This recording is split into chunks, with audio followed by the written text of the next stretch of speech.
All right, guys, what's going on? It's Jack, and welcome back to another video. And real quick, before we get into the nitty gritty, the meat and potatoes, the peanut butter and jelly, the hamburger and french fries of this commentary, some of you guys have been wondering about my M16 class. So there was one comment in yesterday's video, or the video before yesterday, that asked what the class was, and I answered. But for those of you guys that end up curious, this is the build right here, so you can pause the screen if you like. I'll leave it up for like, I don't know, 5 or 6 seconds or whatever it is. But yeah, this is basically the class that I have been absolutely obsessed with, because one of the things that I came to realize is that my 2.5 years, give or take, of time invested into Halo Infinite Ranked with the battle rifle and the bandit rifle, which are basically the weapons that you use in Ranked, has definitely all that time put into those weapons has come to good use, because this weapon actually kind of operates like those. But I don't know, if you guys want a video specifically detailing all that kind of stuff in some sort of future video or something like that, let me know. This is not necessarily a gameplay channel, so to speak. This is a commentary channel first and foremost, but every once in a while, if I can help anybody that needs it and if enough of you want it, please let me know down in the comments section. But anyway, let's get right into the nitty gritty, shall we? Now, first of all, shout out to you guys. Every single one of you guys in the comment section. You guys have been very, very generous with your comments and letting me know in terms of what your experiences are in the game. And one of the things that never seems to fail to surprise me is that everybody's experience, regardless of whatever platform they're playing on or regardless of whatever region they're playing in, everybody's experience is different, like in every single category you can think of. When we're talking about like things like connection and hit registration, when we're talking about how long it takes to find a match, how many cheaters they run into, what issues they might have with their console in terms of frame rate or whatnot. Everybody's experience, regardless of whatever platform or wherever they live, is literally different with this game. And that is very, very interesting, because that just goes to show you that, well, this game still has a way to go until it reaches to the point to where it becomes a lot more balanced. And to be honest, I wish I was a dev, so I wish I at least had some dev experience, so that way I can at least go into a few details to kind of help give you guys an understanding or something like that. But I'm not. So unfortunately, I can't give up too much details. But all I know is that one of the big discussions, or should I say one of the conspiracies, or let's just say subjects of interest, right? Let's just say that one of the biggest things about this game as of right now that I've seen over the last day or two from other content creators, some of them small, some of them big, and then just some people in the comment section and or other people's comment section and or social media such as Twitter or X, a lot of people, or a significant amount of people of the population of the community, is suggesting that this game has skill-based matchmaking in it. I can tell you with my personal experience that it does not. I think these next two gameplays that you see here do a really good job of just showing you that skill-based matchmaking isn't a thing in this game, at least not with my experience. And another thing it also shows you is that the one thing that XDefiant has done better than Call of Duty ever did is actually that it just goes to show you how important playing the OBJ is in this game. And even if you have somebody that you're playing with, or should I say if there's another player that's actually a pretty good player on your team, you two alone versus 6 people that may be getting killed left and right but are taking the OBJ like absolute beasts are still going to win the game. So, I mean, it's like no matter what you can do, if you are one person or 2 people and you have to carry the other 4 or other 5 people when it comes to OBJ games, even if it is a game like Hot Shot, I can tell you that you are still at a disadvantage in this game of XDefiant. And I actually like that. I mean, I don't like that we lost the game, but at the same time, I like the fact that, you know what, the guys that were more worthy because they played the OBJ better ended up getting the win. So I think that that's very important. And I'm glad that XDefiant is doing it the way it's doing it. And despite the fact that the factions themselves need some tuning, I'm actually starting to really like the fact that they work the way they do, simply because of the fact that it gets people moving in OBJ game modes, and on top of that, it entices them to play the OBJ, which has always been sort of a mystery that Call of Duty just never failed to fully solve, so to speak. It did partially when they released the pick 10, not the pick 10 system, excuse me, the score streak system in Call of Duty Black Ops 2, and before Black Ops 2 though, with Modern Warfare 3, the OG Modern Warfare 3, what they did was they introduced the point streak system that rewarded people for playing the OBJ as well, but the score streak system did it better, so to speak. However, there were still people that were playing like game modes like, let's say, domination, and were just getting, streaks left and right by getting a ton of kills and playing the OBJ very lightly, and they were just, raining streaks upon the enemy team. And the thing is this is where, like, in this case, when it comes to OBJ, the factions and their abilities and the way they work is actually superior to streaks, because, well, you don't have to camp for them. And as a matter of fact, if you actually play the OBJ, which accumulates more points, you can actually get your ultra ability faster because of all the points that you accumulate over time, and you can get it even multiple times if you're able to accumulate the amount of points necessary a repeated amount of times before the match is over. But anyway, going back to the main topic of discussion is that people, like I said in the beginning of the video, people's experiences vary so much. And a lot of people, now, one thing that this game does have for sure is team balancing, right? Like, if it thinks that you're the best player, if you're playing solo and if the game calculates that you are the best player in the lobby, you are going to have to carry. It's just as simple as that. You're going to have to carry for the victory.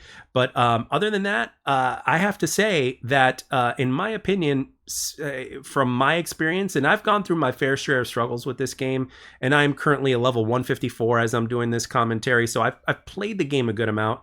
And one thing I can tell you is that I've had my fair share of struggles. However, now that I've gotten to the point to where I understand the game more and more, and especially with this weapon and with the suppressor as well, which has helped me quite a bit, because it just makes a lot more sense with this weapon. Don't ask me how or why. I don't know, but it just makes a lot more sense. And I'm able to be, how do I put this, passive aggressive. Obviously, as you'll see in these gameplays, and every time you see me play this game, I do not camp. I'm even too aggressive with this weapon, but yet I take advantage of the suppressor as well. And I think this is one of the few weapons to where the suppressor helps tune the volume down a little bit, which is one of the reasons why I showed you the class in the beginning of the video, because you might find that the suppressor on this particular build for this particular weapon may help you out quite a bit. And it's a burst weapon, so it's not as consistently loud, so you won't really get too much attention from of the opposing team, so to speak. So it actually may help you, and I hope it does, because it certainly helped me. It certainly turned the volume down, so to speak, as far as this game is concerned. So and it's really amazing how you can get reasonably close to people, and you can flank, or you can attack them from the side, and they'll have no idea that you're there, as if you were just shooting targets for target practice. But anyway, back to topic here. So a lot of people, or a significant amount of people, think that there's skill-based matchmaking in this game. And again, with my experience, the answer to that is no. But at the same time, I am not, now, again, I'm not going to outright say that Mark Rubin lied to us or whatnot. Until further notice, I am going to take his word at it. Right? Obviously, I wasn't a fly on the wall in the dev teams and stuff like that, so I can't quote unquote prove it other than my own personal experience. And trust me when I tell you, I played a good amount of COD before the skill-based matchmaking became a thing, and I've played a decent amount of COD, particularly in Call of Duty Black Ops Cold War, to notice the difference of EOMM in the game, as well as everything that's been implemented over the last few CODs. And I can tell you that one of the things that I've noticed is that this game is like in every single aspect, in terms of ping per match, and how everything works, it's been, for me personally, it's been very consistent. And you never know, I could be very lucky in terms of my experience. I might be one of the few that actually is getting a really good experience. And then you never know, in the update, things might change and my experience might suck. And your experiences back in the comment section to where it was previously terrible could actually be really good. And this includes the matchmaking. I mean, this includes the hit detection and everything else, because it all kind of ties together if you want to think about it, right? And that's one of the reasons why, in terms of, you know, a common sense, coming from a place of common sense, this is also another reason why, other than my personal experience as well, why I don't believe that there is skill-based matchmaking in this game. And that's because all of these problems that everybody's been having, that you guys have been so generous about in my comment section in my recent videos, they kind of go with one another, so to speak, right? Now, obviously, the one thing that you can obviously tell is, like, there's obviously a cheating thing going on, which you guys have been very, very vocal about. Like, you can see people getting, doing the bunny hop thing in midair, but yet getting headshots every single kill, and then they light up the kill feed with nothing but headshots, which is obviously an indication of a cheater. And of course, you've got your sweats and such. But like I said, another reason why I gave you this M16 class setup in the beginning of the video is because you don't have to worry about them as often if you use this class properly. But at the same time, as you can see, you can still be aggressive with this class. And I remember before this game came out, or around the time that this game came out, I remember Aches was saying that, like, in the right hands, this is like the best assault rifle in the game. Now, granted, the new assault rifle is something that he more or less said about as well, but honestly, because of the versatility of this gun and just how consistent it can be regardless of whatever build you have with it, I still say that, in my opinion, I think this gun reigns supreme. But at the same time, maybe it's just me. You know, everybody's experience is different. Everybody's tastes are different. And like I said, I spent 2 years, give or take, with Halo Infinite operating a weapon that works a lot like this. So as I guess I have 2.5 years of time put in already, so to speak. I just had to make some minor adjustments. And then when I did, it's like, it's like I'm so addicted to this weapon, and I want to continue to get better with it. Like, I haven't reached my maximum, you know, or optimal performance with this weapon. So I'm really looking forward to seeing what else I can do with this gun. And I just enjoy it, whether I use it, you know, aggressively or passive aggressively. I really, really enjoy it. So, so with that being said, guys, I'm not going to say that Mark Rubin is a liar, but at the same time, I'm not going to ignore people's opinions in my comments section either. I may not agree with everything you guys have to say, or I might not be experiencing exactly what you're experiencing, because everybody's experiences are so different with this game. But I am listening, and I am, you know, taking what you guys have to say seriously, because in a previous update, I was having problems that you guys are currently having now.